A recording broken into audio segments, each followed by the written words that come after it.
langsung aja saya ingin menyampaikan bahwa begini kawan-kawan sekalian.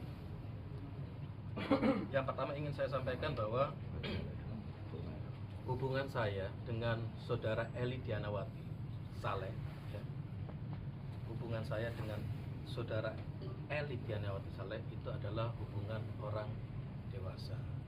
Dalam artian begini, saya dengan Eli Dianawati Saleh tidak terikat hubungan perkawinan. Saya statusnya duda dan Ibu Eli Dianawati statusnya janda. Jadi saya duda sekitar 16 tahun kawan-kawan ya. Kalau Bu Eli Dianawati saya kurang tahu janda berapa tahun. Nah, jadi tidak ada ikatan perkawinan ya. Jadi kita sama-sama orang dewasa. Jadi saya duda dan Bu Eli Dianawati statusnya adalah janda. Awalnya hubungan saya dengan Ibu Eli Dianawati Saleh ini baik-baik saja kawan-kawan sekalian, baik-baik saja. Kemudian memang saya ini berniat untuk hubungan ini ya, berniat untuk ke jenjang pernikahan. Sekali lagi, berniat untuk ke jenjang pernikahan. Hubungan kami di awal-awal baik sekali, sehingga kemudian Bu Eli Dianawati ini saya perkenalkan ke mama saya sebagai calon istri saya. Saya juga kenalkan Bu Eli Dianawati ini ke anak saya juga sebagai calon ibunya.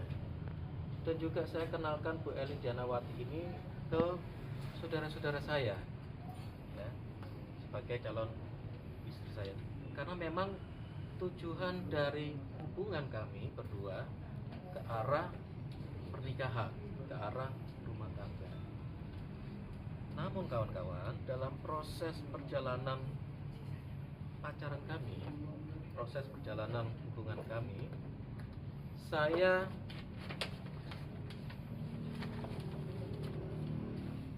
baru menyadari ya bahwa saudara Eli Dianawati ini mempunyai kebiasaan hidup boros ya, hidup boros dan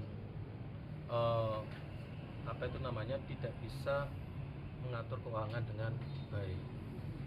Jadi yang bersangkutan minta disewakan apartemen. Ini terus terang karena ini adalah menyerang personal saya, jadi saya perlu untuk menyampaikan keseluruhannya kawan-kawan ya, supaya semua menjadi terang benderang.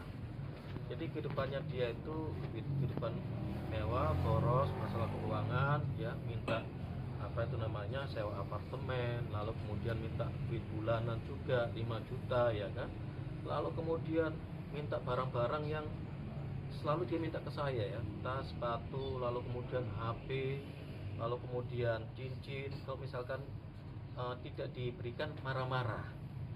Nah, sedangkan saya kawan-kawan, pekerjaan saya ini ya, saya buka ya ke kawan-kawan saya ini, pekerjaan saya tiap bulannya itu sekitar 10 jutaan kawan-kawan ya. Jadi saya ini masih punya tanggungan orang tua. Saya masih punya tanggungan orang tua, saya menanggung hidup mama saya juga punya anak perempuan yang sedang studi. Itu tanggungan hidup saya yang harus saya penuhi. Bahkan sekarang pun saya belum punya rumah kawan-kawan. Saya ini hidup nampung di rumah orang tua saya. Jadi dengan saya punya keuangan yang seperti itu, dengan kehidupan budiana yang serba mewah, saya tidak bisa mengimbangi. Sehingga disinilah awal daripada percecokan ya. Jadi Bu Dianawati sudah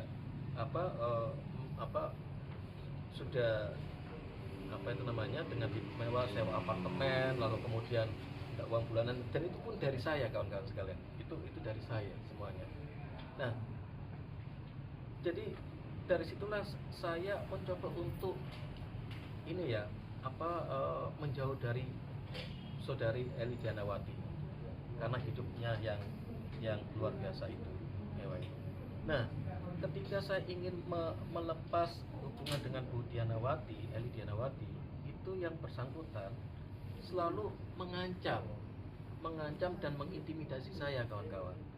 Selalu mengancam, mengintimidasi saya mengancam untuk mengakhiri hidup dengan bunuh diri, ya, dengan bunuh diri, lompat dari apartemen, lalu kemudian menyiksa tangannya sendiri, digorok ini kawan-kawan, itu pernah dibawa ke rumah sakit juga, ya, lalu kemudian meminum Baygon, ya, meminum Baygon. Jadi hidup saya dengan Bu Dianawati ini hidup penuh dengan ancaman. Hubungan saya selama saya jalan dengan saudari Eli Dianawati itu saya tertekan, terus terang saya tertekan, saya terintimidasi, ya, saya selalu diancam.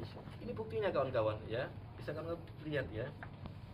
Ketika saya mencoba untuk mengakhiri hubungan, ya, dia mencoba untuk minum Baygon ini kawan-kawan, ya. Aku lakukan. Toh aku pernah potong tanganku tapi nggak mati juga, ya. Aku yakin kalau itu aku minum semua, aku akan mati langsung.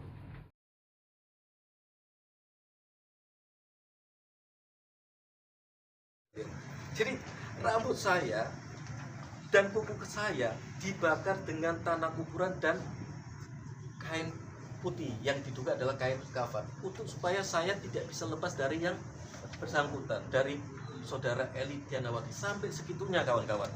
Ini semuanya ada bukti. Saya tidak mengada-ngada. Apa yang saya sampaikan ini semuanya ada buktinya kawan-kawan, ya.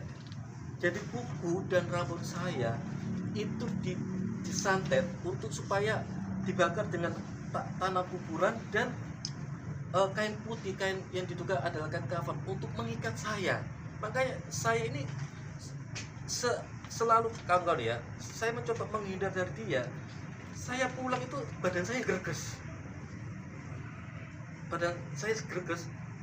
saya itu demam, dan pikiran saya itu ke dia terus.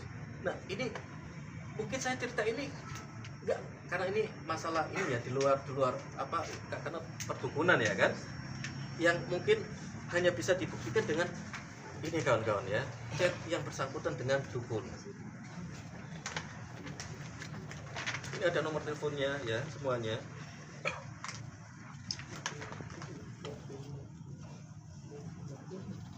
Ya.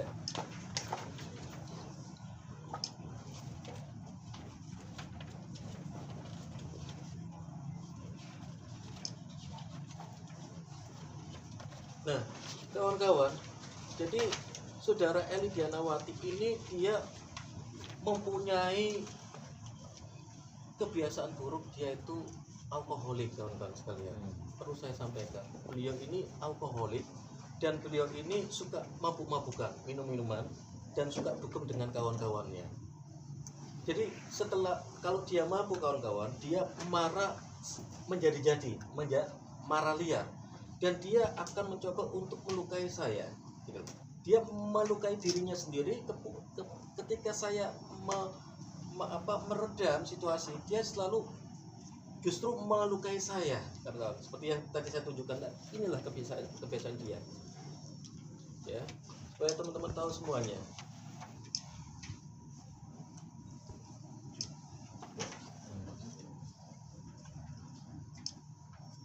Ini adalah kebiasaan dari Eli Dianawati, saudara Eli Dianawati Saleh.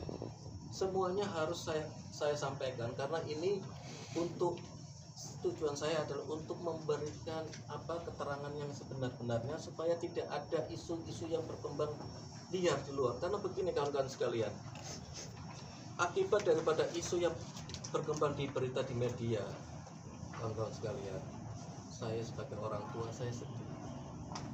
Anak saya punya anak satu perempuan, kawan-kawan sekalian, dan masih sekolah. Hanya gara-gara pemberitaan di media yang belum diketahui kebenarannya dan tersebar luas, anak saya terganggu psikisnya, tumbuh kembangnya terganggu, sampai anak saya tidak bisa sekolah. Kawan-kawan, nggak mau sekolah, anak saya nggak mau sekolah, kawan-kawan. Kenapa? Karena psikisnya terganggu dengan pemberitaan yang liar di luar, ya. Bahkan saya pun juga, ya, kalau saya ini kawan-kawan, saya ini mantan wartawan. Makanya kenapa kemudian saya dengan kawan-kawan wartawan, saya selalu mendekatkan diri. Karena saya ini mantan wartawan, saya tahu bagaimana menjadi seorang jurnalistik dan bagaimana kaidah-kaidah etik profesi jurnalistik, penulisan tata bahasa, pemberitaan yang baik dan benar. Ada proses klarifikasi sebelum pemberitaan dimunculkan. Ya, tetapi yang saya dapatkan, saya tidak pernah diklarifikasi, hanya sepihak saja. Kemudian berkembang luas di luar yang saya tidak mempunyai kesempatan untuk memberikan hak klarifikasi saya, yang kemudian itu dibaca oleh anak saya. Dan anak saya jadi nggak bisa sekolah, teman-teman sekalian. Bisa dicek ke sekolahnya dia. Apakah anak saya sekolah? Bisa dicek, silakan kawan. Jadi saya sangat terpukul sekali dengan kejadian ini. Anak saya, teman-teman sekalian, anak saya terpukul secara psikis, mentalnya dia takut untuk sekolah, dia malu. Padahal belum tentu juga pemberitaan di luar itu benar, gitu. Oleh karena itu saya mengundang kawan-kawan sekalian kemari untuk bisa, saya minta tolong beritakan yang benar. Apa yang saya sampaikan, tolong diberitakan dengan benar. Dan sebaliknya kawan-kawan, di sini saya tegas. Saya sebagai orang tua dari anak saya akan melindungi anak saya dari ancaman apapun di luar sana. Ya kawan-kawan, saya ingatkan, saya akan melindungi anak saya dari ancaman di luar sana. Ancaman terkait dengan apa? Terkait dengan pemberitaan yang tidak benar, maka akan saya proses sebagai pelanggaran undang-undang ITE, ataupun akan saya proses sesuai dengan ketentuan yang berlaku. Tetapi saya yakin, sekali lagi saya yakin dan percaya teman-teman adalah sahabat-sahabat saya, ya. Teman-teman adalah teman-teman jurnalis yang profesional, teman-teman adalah teman-teman jurnalis yang akan memberitakan kebenaran yang sesungguhnya, sehingga pemberitaan itu baik, ya, pemberitaan itu benar, tidak diada-ada. Begitu kawan-kawan sekalian. Dan satu hal lagi kawan-kawan sekalian, sebelum saya menutup, saya ingin menjelaskan kronologis kejadian, ya. Kronologis kejadian di mana saya ini dituduh melakukan pemukulan terhadap saudari Eli Dianawati. Jadi begini kawan-kawan. Pada saat itu kawan-kawan, kejadiannya itu di hari Kamis, ya. Hari Kamis tanggal 11 Juli. Bukan di hari Jumat yang selama ini beredar. Bukan di hari Jumat tanggal 12. Itu pun juga salah pelaporannya. Jadi yang sebenarnya adalah di hari Kamis dini hari. Pada saat itu kawan-kawan, saya dikontak oleh kawan sekaligus senior saya yang namanya Trio Marpao. Saya diajak untuk nobar kawan-kawan. Nobar, nonton bareng, ya, tahu ya. Nonton bareng sepak bola, yaitu Belanda lawan Inggris waktu itu, ya. Belanda lawan Inggris. Nah, kawan sekaligus senior saya ini mengajak saya untuk nobar di sebuah kafe di daerah Tegalsari, kawan-kawan. Kafe di daerah sekitaran Tegalsari. Nah, saya itu awalnya itu karena dia Eli Dianawati ini kan dia bersama saya terus, nggak mau lepas dari saya, ya. Pada malam itu pun juga Eli Dianawati sedang dengan saya. Kita waktu itu habis minum di angkringan sama camilan jajan-jajan gorengan itu. Waktu itu teman saya, ya, sekaligus senior saya telepon untuk ngajak nobar. Saya sampaikan ke saudara Eli Dianawati, ada kawan senior saya mengajak nobar, gitu. Nah kemudian sampai itu namanya Eli Dianawati mendesak saya untuk ke kafe tersebut. Dia bilang, udah, aku ingin nobar di sana, kafenya bagus. Padahal saya ini pinginnya, biasanya saya nobar waktu itu, ya, biasanya di daerah Margamulyo itu ada kafe nobar itu, ya. Saya nggak mau sebutkan namanya. Nah, warkop untuk nobar di daerah Margarejo itu. Tapi si Eli Dianawati ini memaksa saya untuk datang ke kafe tersebut karena dia suka dengan kafe itu. Sedangkan saya nggak tahu kafe itu apa, gitu loh. Maksudnya konsep kafenya seperti apa saya nggak tahu, bentuk kafenya, gitu. Yang saya tahu hanya namanya saja. Nah, Eli Dianawati memaksa saya untuk ke sana karena dia ingin ke sana dan dia suka tempat itu. Akhirnya kita berdua ke sana, kawan-kawan sekalian. Kita ke sana, ke kafe itu, lalu kemudian kira-kira sekitar jam jam 1 lewat 30 menit itu, saya masih ingat tuh, dini hari jam 1 lewat 30 menit kami tiba di mana di kafe itu. Saya dijemput sama kawan senior saya di parkiran. Akhirnya kita masuk ke kafe itu. Nah, lalu kemudian itu kan pertandingannya jam 2 pagi itu kawan-kawan, jam 2 dini hari itu, nobar pertandingan sepak bolanya itu. Nah, ternyata saya tunggu sampai jam 2 itu tidak ada nobar di kafe itu, ternyata tidak ada nobar kawan-kawan. Yang awalnya saya pikir itu ada nobar, ternyata tidak ada. Nah, sedangkan ketika dimulainya sepak bola itu, saya lihat di HP kawan-kawan, saya lihat di HP live streaming sepak bola itu loh di HP. Sedangkan Eli Dianawati Saleh ini minum terlalu banyak ya, kemudian yang bersangkutan mabuk tidak terkontrol kawan-kawan sekalian ya. Ya botol minuman, saya nggak tahu minuman apa, yang pasti alkohol lah ya.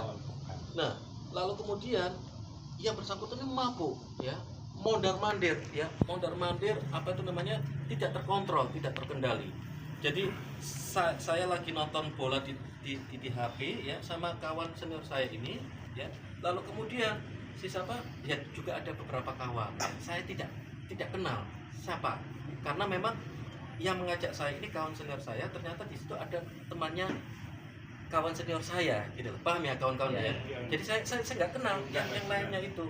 Nah, jadi berlanjut nonton nobar, ternyata Eli Dianawati ini minum banyak, mabuk. Saya ingatkan dan saya larang untuk berhenti minum, tapi dia marah di situ. Dia marah ya kan, dia ngoceh-ngoceh tidak terkontrol, malah saya ini dijundul-jundul kepala saya.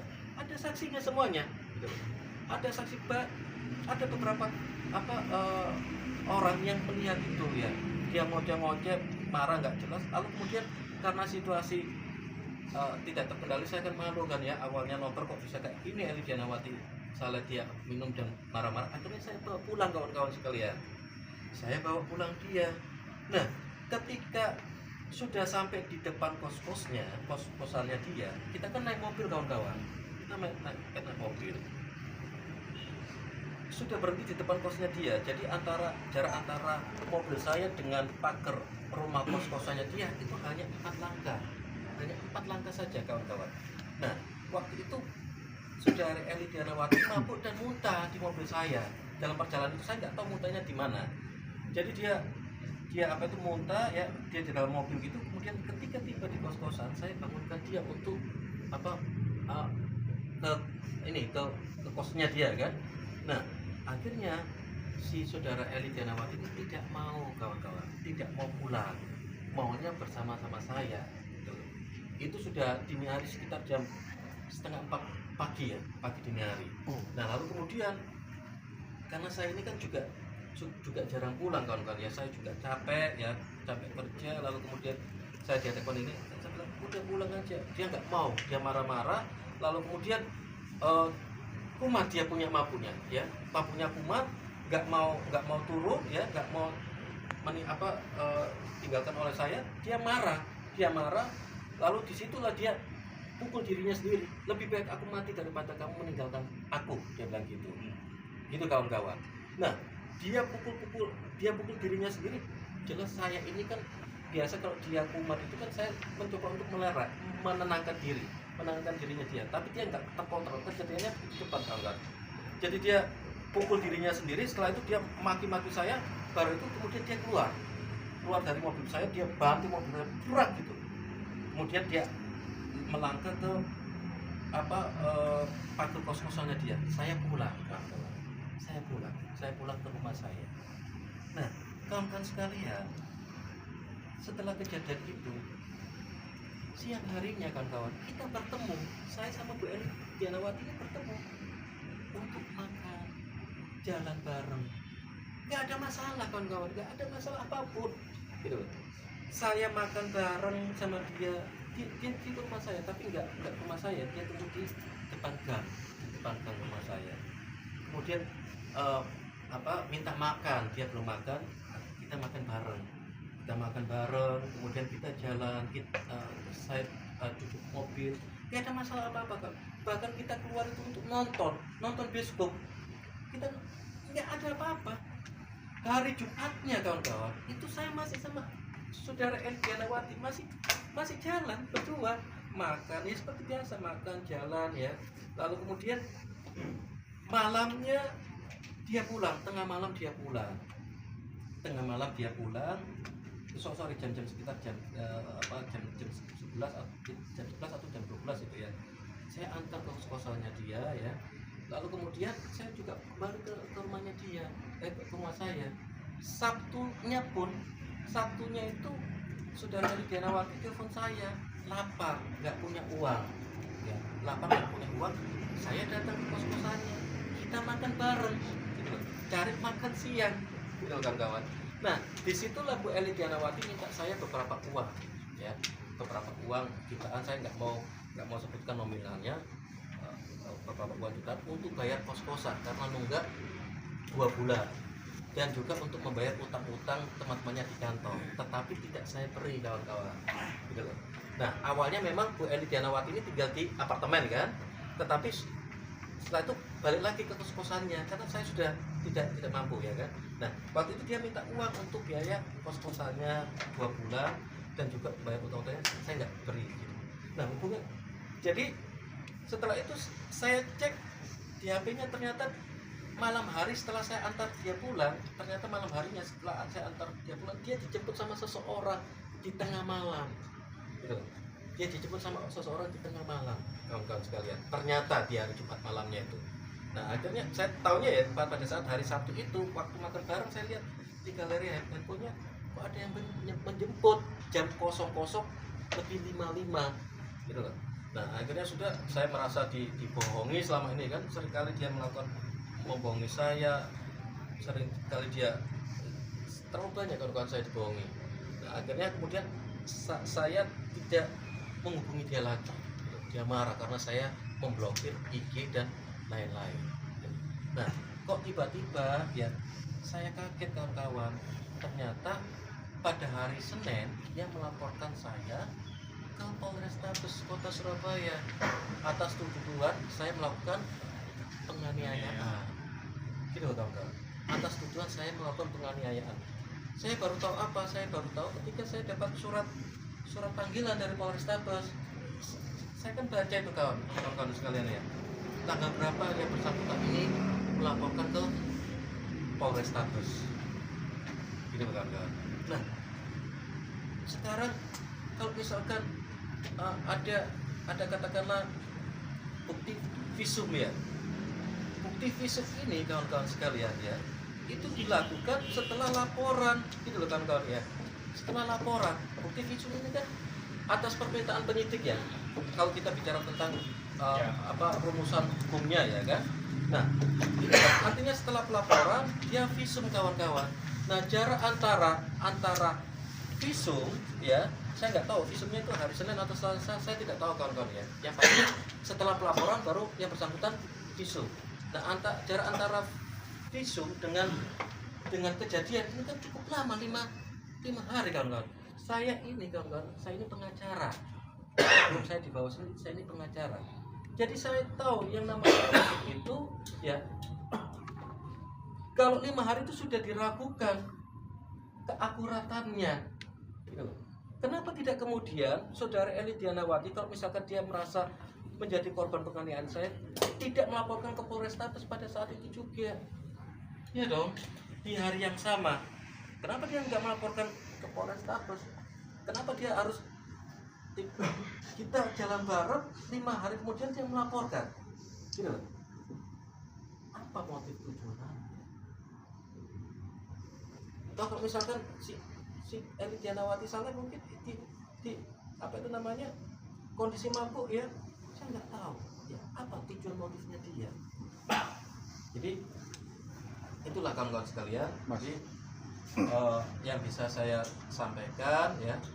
Dan satu hal kawan-kawan, saya sangat mencintai saudara Elvianawati, saya sangat sayang ya. Saya sangat dia, saya jawab dia, dan meskipun saya tahu keburukannya seperti itu, saya masih memberikan kesempatan bagi dia karena memang tujuannya adalah ke rumah tangga. Saya masih memberikan kesempatan, tapi ternyata saudari Eli Dianawati tidak bisa berubah, kawan-kawan. Itulah yang membuat saya harus meninggalkan dia. Karena apa, kawan-kawan? Kebiasaan dia itu mabuk, alkoholik, dugem, itu menurut saya, kawan-kawan, tidak baik buat anak saya. Tidak baik, tidak baik untuk menjadi calon ibu bagi anak saya. Itulah pertimbangan saya kenapa kemudian saya meninggalkan saudari Eli Dianawati Saleh. Mas, ya, pertanyaan dasarnya kan apakah Anda melakukan penganiayaan seperti yang dituduhkan? Yang pertama tidak, itu, iya. Yang kedua, apakah akan ada upaya terkait dengan laporan dari saudara itu tadi? Iya. Yang perlu saya jelaskan dan tekankan kepada kawan-kawan sekalian sekali lagi bahwa saya tidak pernah melakukan penganiayaan atau kekerasan kepada Eli Dianawati seperti yang dituduhkan selama ini. Itu kawan-kawan.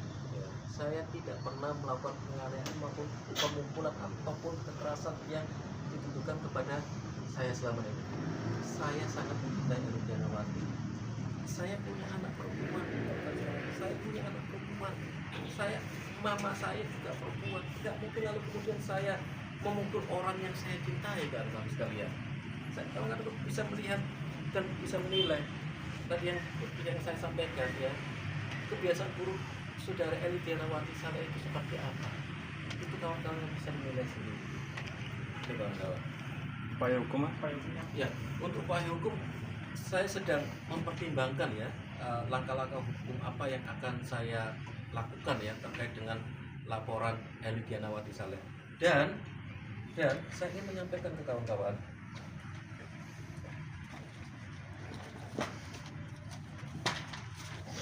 ya, ini salah satu pemberitaan di media memorandum, ya, pemberitaan di media memorandum secara sepihak, ya, saya katakan secara sepihak dan itu merugikan saya, secara sepihak dan merugikan saya.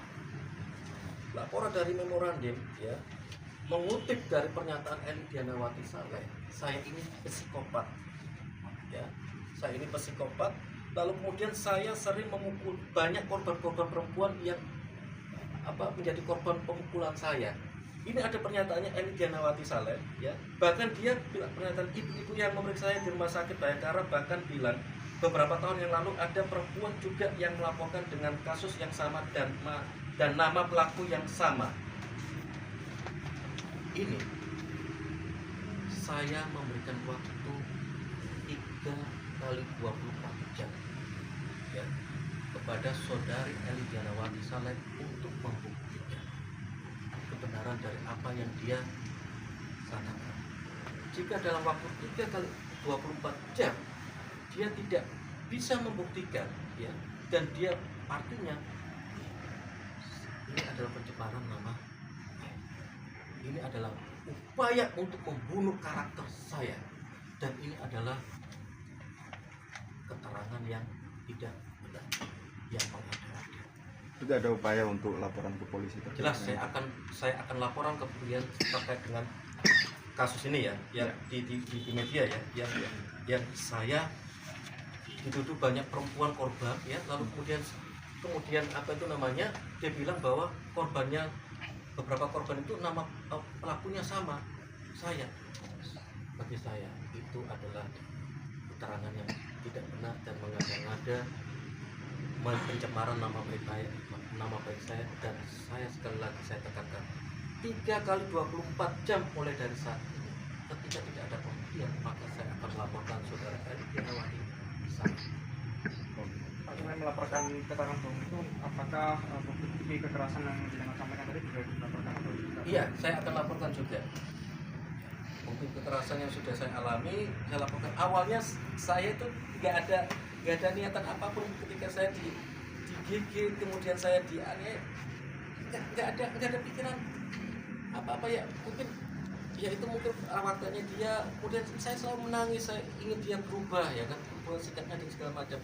Kalau misalkan Jadi saya nggak ada pikiran untuk melaporkan kepolisian atau apa, karena memang waktu saya korban, saya digigit kan, lengan saya juga merah gitu. Cuma saya nggak ada pikiran aneh-aneh gitu, karena memang ya bagi saya nggak, bukan hal yang harus dilaporkan pada saat itu, kawan-kawan. Setelah pelaporan tersebut, apakah jenengan ada upaya untuk mediasi ke pihak Eli itu untuk agar masalah ini diselesaikan dengan damai kekeluargaan? Dan keduanya, apakah setelah pelaporan itu Eli WA jenengan untuk meminta sesuatu atau hal yang lainnya? Jadi gini kawan-kawan, sejak laporan saya tidak lagi berhubungan dengan yang bersangkutan ya. Jadi tidak pernah komunikasi maupun bertemu apapun. Bahkan yang saudara katakan minta saya memberikan sesuatu. Ya, jenengan memberikan sesuatu atau Elinya meminta sesuatu ke jenengan? Saya memberikan sesuatu ke Eli atau Eli meminta sesuatu ke jenengan berupa uang nah, atau kalau apa? misalkan keterangan saudara seperti itu, maka akan saya laporkan ke kepolisian segera. Karena saya tidak pernah memberikan sesuatu apapun setelah laporan di kepolisian. Ingat kawan-kawan ya, catat dengan baik-baik, saya tidak pernah memberikan sesuatu apapun sejak laporan di Polrestabes, dan itu bagi saya itu fitnah. Fitnah.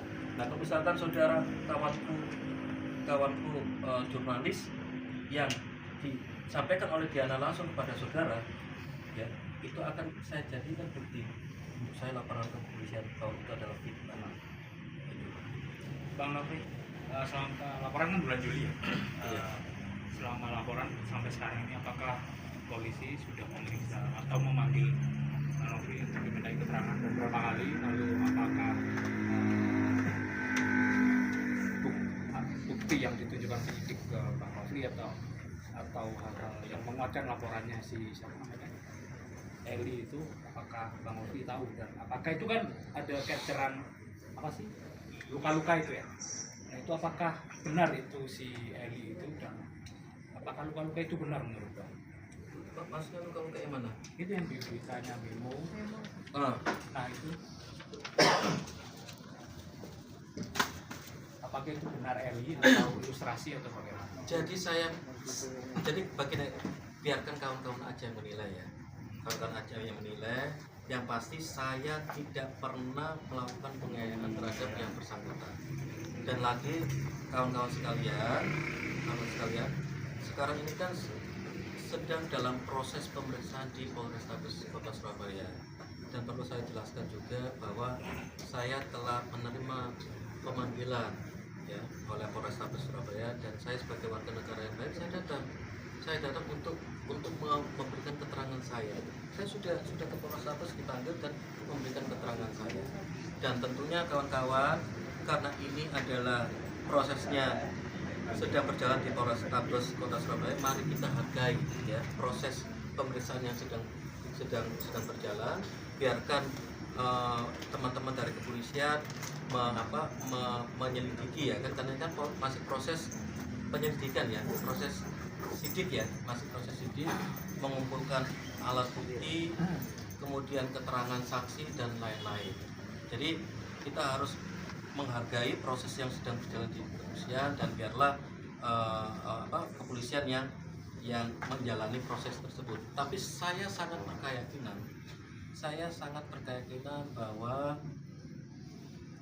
keadilan, bahwa proses ini akan berjalan sesuai dengan aturan ya, sesuai dengan aturan, dan saya percaya bahwa proses ini tegak lurus dan